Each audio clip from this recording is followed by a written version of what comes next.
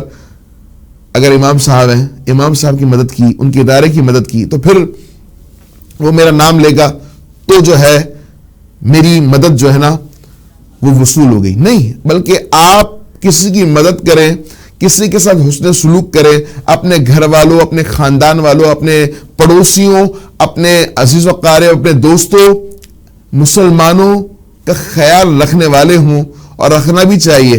تو پھر ان سے امید نہ رکھیں بلکہ اللہ کی رضا کے لیے کریں. سامنے والے کے پاس ایسا ظرف ہونا ضروری ہے، اس بات کا انکار نہیں ہے کہ وہ احسان کرنے والے کا شکریہ ادا نہ کرے یا اس کے ساتھ بدتمیزی کرے یا اس کے ساتھ بھی احسان کا بدلہ احسان سے نہ لوٹائے. یہ نہیں ہو. آپ کا فوکس یہ ہو کہ میں صرف اللہ کے لیے کر رہا ہوں، سامنے والا کا فوکس بھی یہی ہو کہ میں اللہ کے لیے کر رہا ہوں، اور احسان کا بدلہ احسان، تاکہ اس سے محبتوں میں اضافہ ہوتا ہے. ایسا نہیں ہے کہ میں یہ کہہ رہا ہوں کہ سامنے والا جو ہے نا وہ بے خوف ہو جائے اور پھر جو ہے نا اپنے مہربان اور محسن کا خیال نہ رکھ سکے یا ان کا شکریہ ادا نہ کر سکے یا ان کا احترام، اور احترام تو ہر مسلم کا ضروری ہے، تو یہ تو ضروری ہے، لیکن آپ کا فوکس ہو کہ میں جس سے محبت کر رہا ہوں یا جس کے ساتھ بھی حسن سلوک کر رہا ہوں یا جس کی بھی مدد کر رہا ہوں تو اللہ کے لیے کر رہا ہوں. تھرڈ یہ کہ بندہ اپنے ایمان کی بھی فکر کرتا رہے اور اپنے ایمان کے بچاؤ کے لیے علم حاصل کرتا رہے، اپنے ایمان کے بچاؤ کے لیے اللہ کی بارگاہ میں دعا کرتا رہے اور اپنے ایمان کے حوالے سے فکر مند رہے. جیسے ایک جاب والا، ایک مخصوص اماؤنٹ کمانے والا، وہ فکر مند رہتا ہے کہ کہیں بجلی کا بل، گیس کا بل یا دیگر اخراجات اس اخراجات سے زیادہ نہ ہو جائے. اگر ہو بھی جائے تو پھر وہ ایفرٹ کرتا ہے، کوشش کرتا ہے، محنت کرتا ہے کہ اگر میرا مخصوص بل آ رہا ہے یا میرے گھر کا ٹوٹلی بجٹ اتنا ہے اور مجھے پھر کوشش کرتے ہوئے اس سے بھی زیادہ کمانا ہے، وہ کوشش کرتا ہے، وہ ایفرٹ کرتا ہے، وہ محنت کرتا ہے. کرنی بھی چاہیے، لیکن اسی طرح ہمیں ایمان کی بھی فکر کرنی چاہیے، بلکہ اس سے بھی زیادہ تبھی ہم ایمان کی حلاوت کو پا جائیں گے، ایمان کی مٹھاس کو پا جائیں گے. اور جب ایمان کی فکر ہوگی تو ساتھ ہی ایمان سے باہر جانے کا تصور ہی نہیں پیدا ہوگا اور اس کو اتنا برا جانیں گے جیسے اپنے آپ کو آگ میں جھونکنے کے برابر. اور کوئی بھی ذی شعور اس بات کو نہیں پسند کرتا، بلکہ اسے پتا ہے کہ اس کا انجام کیا ہوگا، تو وہ آگ میں جانے کو پسند نہیں کرتا. تو فرمایا حضور نے کہ اس سے بھی زیادہ برا جانے، اپنے ایمان کی خدارہ کیئر کریں، اس پر تفکر کیا کریں، اس کا محاسبہ کیا کریں، اس پر اللہ کی بارگاہ میں دعا کیا کریں اور کلمہ طیبہ کا ورد بھی کیا کریں تاکہ ہمارا ایمان بھی مضبوط رہے اور ہمیں یہ جو اللہ نے بائے برت صاحب ایمان بنایا ہے اس پر اللہ کا شکر ادا کریں. اللہ مجھے اور آپ کو ایمان پر استقامت عطا فرمائے اور ایمان ہی پر ہمارا خاتمہ ہو. اور آپ کو معلوم ہے کہ پروگرام کے آخر میں الحمدللہ وظیفہ ذکر کیا جاتا ہے، اور آج کا وظیفہ جو ہے وہ ہے یا محیی یا ممیت. 7 بار روزانہ بندہ پڑھ کر اپنے اوپر دم کر لے، 7 مرتبہ، 7 ٹائم. انشاءاللہ جادو کے اثر سے محفوظ رہے گا. یا محیی یا ممیت 7 بار پڑھ کر اول آخر درود پاک اور اپنے آپ پر دم کر لیں. میں پہلے کی طرح آج بھی آپ سے ذکر کر دوں کہ ہر وظیفے کی مقبولیت کی کنجی نماز ہے. نماز ضروری ہے، نماز کے علاوہ آپ پورا سب کچھ وظیفے پڑھ لیں، لیکن وہ فیض آپ کو جو ملنا چاہیے وہ نہیں ملے گا، کیونکہ آپ نمازی نہیں ہیں۔ ہم اور آپ کوشش کریں کہ نمازی ہو جائیں، پکے نمازی ہو جائیں، کچھ بھی ہو جائے نماز نہیں چھوڑنی ہے۔ ہم سب کچھ کر لیتے ہیں، ہمارے پاس بہت وقت ہوتا ہے، لیکن افسوس ہے کہ نماز کے لیے ہمارے پاس باقاعدہ بہانہ موجود ہوتا ہے۔ بہرحال اللہ تعالیٰ سے دعا ہے اللہ ہمیں نمازوں کی فکر عطا فرمائے، اپنے ایمان کی فکر عطا فرمائے۔ وآخر دعوانا ان الحمد للہ رب العالمین۔